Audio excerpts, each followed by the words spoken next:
Good morning, Sumana স্টাইলি চ্যানেলে তোমাদের সবাইকে স্বাগত জানাই। আশা করি তোমরা সবাই ভালো আছো, আমিও খুব ভালো আছি।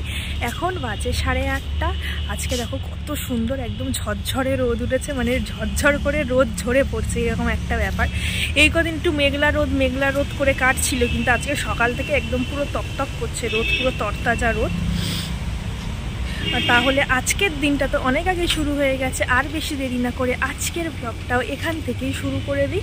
আজকে সেভাবে মাছ ধোয়ার কিছু নেই, কারণ আগের দিনের সব মাছটা রয়েছে, ওই জন্য। আর হ্যাঁ, লেবুর খোসাটা আনতে হবে। আমি ভেবেছিলাম যখন গুড মর্নিং বলতে আসবো তখন খোসাটা একেবারে নিয়ে আসবো, কিন্তু আমার মনে ছিল না। মানে এতদিনে শুকিয়ে গুঁড়ো হয়ে যাওয়ার, মানে গুঁড়ো করে নেওয়ার কথা, কিন্তু রোদ কম বেশির জন্য ভালো করে এখনও শোকায়নি। তো ভাবছি লেবুর খোসাটা একবারে সকাল থেকেই দিয়ে যাব, একটা কোনাটায় রোদ আসে, সব পুরো রোদটা ওখানে থাকবে না, আবার একটু এদিক ওদিক করে দিতে হবে। কিন্তু আপাতত তো দিয়ে যাই, কারণ দুদিন দিতে মনে ছিল না, ওই জন্য আরও বেশি শোকায়নি, যা শুকিয়েছিল আর নেতিয়ে গেছে, তো ওই জন্য দিয়ে দিই। তাহলে চলো ব্লগটা শুরু করি। রান্না বান্না বসে গেছে, এখন হচ্ছে কালকে যে মা শাকগুলো তুললো, তো ওই আমাদের চাষের শাক ভাজা হচ্ছে এখন।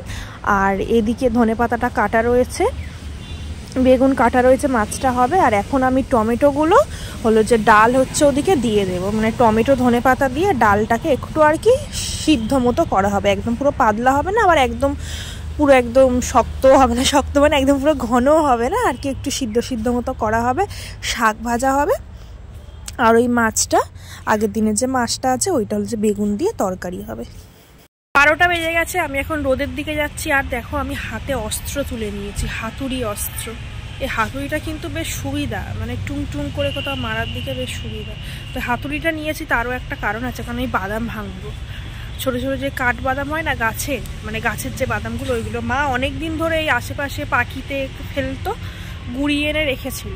তো অনেক দিন ধরে ভাঙবো করে আর ভাঙা হয় না, তাই আজকে ভাবছি একেবারে হাতুড়ি টাতুড়ি নিয়ে বসেছি। মা বাদামটা নিয়ে গেছে, এবার ওখানে ভাঙবো, বসে বসে খাবো। বেশি নয়, 3টে না 4টে বাদাম ভাঙবো হাতুড়ি দিয়ে। বেশ ছোটোবেলা আগে কি সুন্দর বাদাম ভাঙতাম, দাদা আর আমি গুড়াতে যেতাম। আমাদের ওই বাগানে একটা বড় বাদাম গাছ ছিল, মানে এত গুঁড়িয়ে ঢিবি করতাম, মানে রোজ 1 প্লাস্টিক করে গোড়াতাম, রাখা থাকতো, অত তো আর খাওয়া যেত না, কিন্তু তাও মানে যখন ভাঙতে বসতাম একেবারে। এখন অনেক দিন পর আজকে আবার একটু সেই ছোটোবেলার ফিরে যাওয়া হলো বাদাম ভাঙাতে। হাতুড়ি দিয়ে বেশ সুবিধা হয়। তো আর বেশি কথা বলে লাভ নেই, কাজটা করে ফেলি। আমার মা ওদিকে কি করছে দেখো, সেদিন যে আলুগুলো তোলা হলো,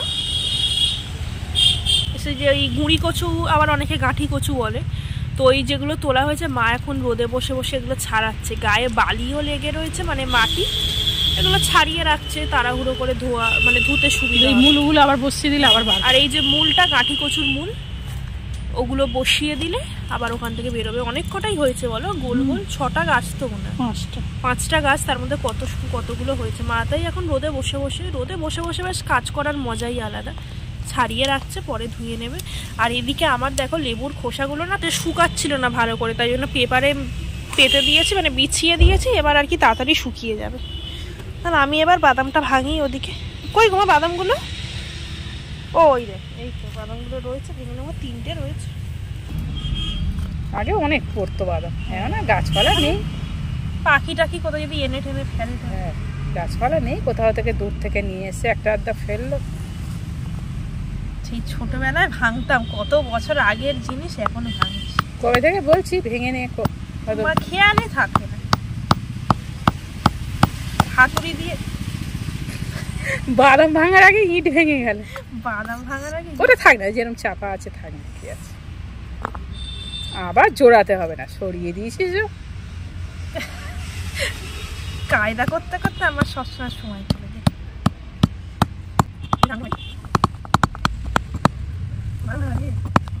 বাবা চামড়ি হয়ে গেছে বাদামগুলো, তোমার খারাপ হয়ে গেছে না? আমি চেষ্টা করলাম, হলো না, খারাপ হয়ে গেছে মনে হয়, মাটি হয়ে গেছে। হতে পারে, আমি যে খুব আস্তে মারছিলাম তা নয়, আমি কিন্তু গায়ের জোরেই মারছিলাম, কিন্তু ভাঙলোই না। এ মা দেখি নষ্ট হয়ে গেছে। ওই জন্য মনে ভাঙছে না নাকি কে জানে। ফলে বাদাম নেই, ওটা পচা। এইটুকুনি রয়েছে, দেখি এইটুকুনি খেলেও হয়। আমি এই মাত্র 3খানা বাদাম খাবো বলে কখন দিয়ে কসরত করছি। আসলে সেই বলে না, কপালে নেই কো ঘি, ঠকঠকালে হবে কি, আমার হচ্ছে সেই ব্যাপার। একটাও বাদাম জুটলো না। মা এটাকে অবহেলা করলাম, এটা তো একটুখানি ছিল, এটাকে অবহেলা করে খাবো নাকি? কি ধুলো মুলো লেগে গেছে, একটুখানি আছে। একটুখানি খেয়ে এইটুকুনি খেয়ে নি আমি আর মা হাফ হাফ করে। না আমি ভাঙলাম যেমন মাও তেমন ভাঙলো। আর খেলে খা না। হ্যাঁ খাবো না কেন, এত কষ্ট করে খাবো বলে এ করলাম। পরে চলে যাচ্ছে, বাদাম টাদাম খাওয়া হয়ে গেছে কপালে বেশি। 3খানা বাদাম, 2টো খেতে পারলাম না, একটা খেলাম। কতক্ষণ ধরে যে মা আর আমি ভাঙলাম, অতক্ষণ ধরে তো ধরে থাকা যায় না, 5-6 মিনিটের বেশি। মা আর আমি ভেঙেই যাচ্ছে, ভেঙে ভেঙে 2টো পচা, একটা বেরোলো। খুব রোদ লাগছে আর বসে যাচ্ছে না। এবার চলে যাবো ঘরে। চলো সব গুছিয়ে টুচিয়ে নাও, হাতুড়ি টাতুড়ি যা আছে। দুপুরে খেতে বসে পড়েছি। আজকে কি কি রান্না হবে তোমাদেরকে আমি আগেই বলে দিয়েছি, তখন পুরো যদিও রান্নাটা তখন হয়নি, বাকি ছিল। তো রোদ থেকে খানিকক্ষণ এসে আজকে একটু খেতে দেরি হয়ে গেল, কারণ এতক্ষণ রোদে বসেছিলাম না। তারপর ঘরে আসার পর সেভাবে খেতে ইচ্ছা করছিল না। তো এই খেয়ে উঠতে উঠতে আজকে হলো যে 3টের বেশি বেজে যাবে। তো এবার তাহলে খেয়ে নিই। আর এই যে কতটা শাক কুচে হয়েছিল, রান্না হওয়ার পর কয়টুকুনি হয়ে গেছে। শাকটা একটু কমে যায়। বিকেল হয়ে গেছে, এখন বাজে 4:05। এখন যদি গরমকাল হতো না, আমি কি এই 4:05-এর সময় বাইরে বেরোতে পারতাম? মানে মাথা পুরো গরমে একদম পুরো ফেটে যেত।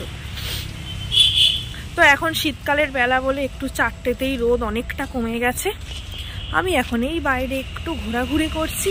আর হ্যাঁ, আজকে বিকেলে না মা বাঁধাকপির চপ করবে। বলে যে কালকে আমাদের বাঁধাকপির তরকারি হয়েছিল, তো মা কিছুটা বাঁধাকপি কোচা ফ্রিজে রেখে দিয়েছিল প্লাস্টিকে বেঁধে না, কোনো সবজি বলছি, শাক টাক যদি প্লাস্টিকে বেঁধে রাখা যায় অনেক দিন মানে একদম, মানে সে যদি মাসের পর মাস থাকে, মানে কিছুদিন 1 সপ্তাহ মতো টাটকা থাকবে। আগে অত বুঝতাম না, শাক এমনি ফ্রিজে রেখে দিতাম, শুকিয়ে যেত। তারপর থেকে মা কোথা থেকে দেখেছে বা শুনে দেখেই তো আবার তো মানুষ শেখে। তো এবার প্লাস্টিকে বেঁধে রেখে দিয়েছিল, বেশ টাটকা ছিল। তারপর থেকে মা এই বাবা শাক টাক বেশি আনলে প্লাস্টিকে করে রেখে দেয়, মানে শুকিয়ে যাওয়ার ভয়টা থাকে না। তো যাই হোক, ওই হলো যে রেখে দিয়েছিল বাঁধাকপিটা ফ্রিজে। তো আজকে মা বিকেলে বাঁধাকপির পকোড়া করবে। আর বাঁধাকপির পকোড়া না এর আগে কোনো সময় মা করেনি, তাই একটু মানে আরও ইন্টারেস্ট লাগছে যে কেমন হবে খেতে। অবশ্যই ভালো হবে, কারণ ভাজাভুজি জিনিস তো সবার একটু বেশি ভালো লাগে। আর হলো যে আমি এখন যাব না, আমি এখন বাইরে ভিডিও এডিট করছি। আমি যাব একদম পুরো ঠিকঠাক টাইমে, পুরো খাওয়ার সময় যাব। প্লেন যাচ্ছে, আমার বেশ প্লেন গেলে না দেখতে ভালো লাগে। তো আর হলো যে না, মাকে আমি যদিও জিজ্ঞেস করেছিলাম যে মা হলো যে কি করে দেবো, মা বললো কিছু করার দরকার নেই, কারণ হলো যে সেই রকম কাজ কোনো নেই। মা বললো বাঁধাকপিও কাটা রয়েছে, শুধু একটু মশলা টশলাগুলো একটু মিশিয়ে নিয়ে ভাজবো, তোকে আসতে হবে না, তুই যা করবি কর। তাই আমি যাব একদম ঠিক তালে খাওয়ার সময় হাজির হব। আর পাশেই তো আমি ঘুরছি, যেই একটা ভাজা গন্ধ পাবো অমনি আমি ছুটবো মার কাছে। তো যাই হোক, এবারে আমি একটুখানি হেঁটে ভিডিওটা এডিট করে নিই, তারপর গিয়ে তোমাদেরকে দেখাবো যে কেমন কি হলো। চলে এসেছে মার কাছে, মা এদিকে ভাজছে এখন গরম গরম বাঁধাকপির পকোড়া। অনেকটা না পেঁয়াজি টাইপের দেখতে লাগছে। হ্যাঁ, ব্যাপারটা অনেকটা একই, বাঁধাকপি ওরকম ঝিরিঝিরি লম্বা লম্বা মতো, তো ওই জন্য পেঁয়াজির মতো লাগছে। আর এদিকে কয়েকটা ভেজে রেখে দিয়েছে, আর ওদিকে এই বাঁধাকপির গোলাটা করা রয়েছে বেসন দিয়ে। এবার আমি খেয়ে দেখি একটা যে কেমন হলো খেতে। মা খেলাম, খুব সুন্দর হয়েছে, সবকিছুই মানে ঠিকঠাক আছে। ঝাল খুব লাগছে না? না ঝাল লাগছে না, হালকা লাগছে। আবার একদম না লাগলে আবার ভালো লাগবে না। কাঁচা লঙ্কা দেওয়া আছে অবশ্য, তোর হয়তো পড়েনি কাঁচা লঙ্কা। সব ঠিকঠাক আছে, না নুন কম, ঝাল কম, না ঝাল বেশি, পুরো একদম ঠিকঠাক, একদম ভালো করেই মেখেছো। খুব সুন্দর লাগছে খেতে, টেস্ট লাগছে। সব হলো যে ওই পকোড়া টকোড়া ভাজা হয়ে গেছে। এই যে এক গামলা নিয়ে বসে পড়েছি। আর আজকে আমার কি জানি সন্ধ্যাবেলা অতটা ঠান্ডা লাগছে না, অন্য সময় 10টা-11টা বেজে যায় আমি টুপি সোয়েটার খুলি না ঠান্ডা লাগছে বলে, কিন্তু আজকে আমার কি জানি এত গরম কেন লাগছে, আবার কি রোগ হলো। তোমার ঠান্ডা লাগছে? বাবা আমার তো ঠান্ডাই লাগছে না, মনে যেন হালকা হালকা গরম গরম।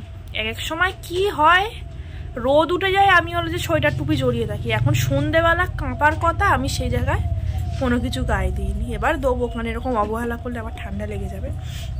তো আমি আর মা এখন মুড়ি খাবো, তখন একটা দুটো টেস্ট করেছিলাম। এখন তো মুড়ি চানাচুর এনেছো? হ্যাঁ চানাচুর এনেছে, মুড়ি চানাচুর আর চপ খাবো। মায়ের হাতে ভাজা গরম গরম চপ খেয়ে নি। মানে বাঁধাকপির চপ অনুযায়ী, মানে তুমি বাড়িতে করেছো বলে বলছি না, খারাপ হলে খারাপ অবশ্যই বলতাম, কিন্তু বাঁধাকপির চপ মনে হচ্ছে না, মনে হচ্ছে না আরো সুন্দর কোনো জিনিসের চপ। এত সুন্দর হয়েছে। মাঝে মধ্যে করো তো মা। এখন খা তারপরে। আচ্ছা, না হলে আমার মা তাড়াতাড়ি খেতে বলছে, কারণ আমার মা সব খেয়ে নেবে, তো ওই জন্য। আজকে সন্ধ্যেতে আমি ঠান্ডা লাগছে না করছিলাম, কিন্তু খেয়ে দিয়ে উঠে এত ঠান্ডা লাগছে, অবশেষে আমাকে চাদর পুরো মুড়ি দিতে হয়েছে। আর আজকে খেতে অনেকটা দেরি হয়ে গেছে, কারণ সন্ধেবেলায় চপের একটা গামলা নিয়ে বসেছি। তখন এত খেতে ভালো লাগছিল, গরম গরম, মনে হচ্ছে যেন খেয়েই যাই। কিন্তু এই খেতে খেতে বেশ অনেক কটাই খেয়েছিলাম। রাতে আর ডিনার করতে ইচ্ছা করছে না, মানে আরেকটু পরে খাবো করতে করতে কতটা দেরি হয়ে গেছে। অন্য সময় যতটা খাই ওর থেকে অনেকটা দেরি হয়ে গেছে আজকে খেতে। কিন্তু তাও আবার রাতে না খেলে তো আবার আমার মাঝরাতে খিদে পাবে, ওই জন্য খেলাম। ওই একটু ভাত খেয়েছিলাম, আর মা ডিম ভেজেছিল, ওই ভাত আর ডিম ভাজা দিয়ে শুধু অল্প কটা খেয়েছি। মুখরোচক জিনিস না, মানে পেলে আর মানে হুঁশ থাকে না যে কটা কি খাচ্ছি বা পরে খেতে পারবে না। তো যাই হোক, মাঝে মধ্যে ভাজাভুজি জিনিস হলে এইরকম হয়।